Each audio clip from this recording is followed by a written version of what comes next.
അസ്സലാമു അലൈക്കും. പുതിയ വീഡിയോയിലേക്ക് എല്ലാവർക്കും സ്വാഗതം. നമ്മൾ ബട്ടട്ടേൻ്റെ ഭാജി എങ്ങനെ ഉണ്ടാക്കുന്നതെന്ന് നോക്കാം. അതിന് വേണ്ടി 4 ബട്ടട്ട എടുത്തിന് അങ്ങനെ റൗണ്ട് ഷേപ്പിൽ മുറിച്ചിട്ടെടുക്കണം. പിന്നെ എണ്ണയിൽ കായ്ച്ചിട്ടെടുക്കണം. ബട്ടട്ടനെ വേവണം. വെന്തേപ്പിന് ഇതേമാതിരി മൂടിയിട്ട് വെക്കണം. എണ്ണ എടുക്കണം. വെന്തേപ്പിന് ഇതിനെ മാറ്റിയിട്ട് വെക്കണം. പിന്നെ അത് എണ്ണയൊക്കെ ഞാൻ കുറച്ച് മെത്ത ഉലുവ ഞാൻ എടുത്തിന്. പിന്നെ കുറച്ച് ജീര എടുത്തിന്, ഇടിജീര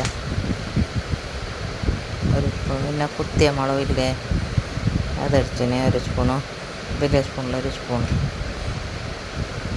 പിന്നെ കറിവേപ്പില, കടിപ്പത്ത, പിന്നെ ഒരു ഉള്ളി എടുത്തിന്. ഇത് ഇങ്ങിടണം.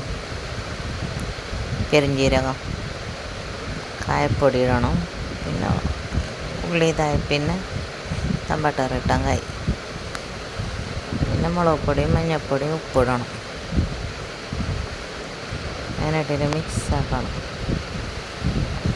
അത് കുറച്ച് നിറയായ പിന്നെ കുറച്ച് വെള്ളം ഒഴിക്കുന്നു അടുക്കളിക്കുന്നതിന്. പിന്നെ ഞാൻ കായ്ച്ചിട്ട് വെച്ചില്ലേ ബട്ടട്ട, അതിനേൽക്ക് ഒഴിക്കണം. നല്ല മിക്സ് ആക്കിയിട്ട് എടുക്കണം. നല്ല ടേസ്റ്റ് തിന്നാൻ. പിന്നെ മേൽക്ക് കുറച്ച് കൊത്തമല്ലി മുറിച്ചിട്ടിടണം. എടുക്കണമെങ്കിൽ ഉണ്ടാക്കിയിട്ട് നോക്ക്. ലൈക്ക് ഷെയർ ആക്കാനും മറക്കണ്ട. പുതിയ വീഡിയോയിൽ വരാം. അസ്സലാമു അലൈക്കും.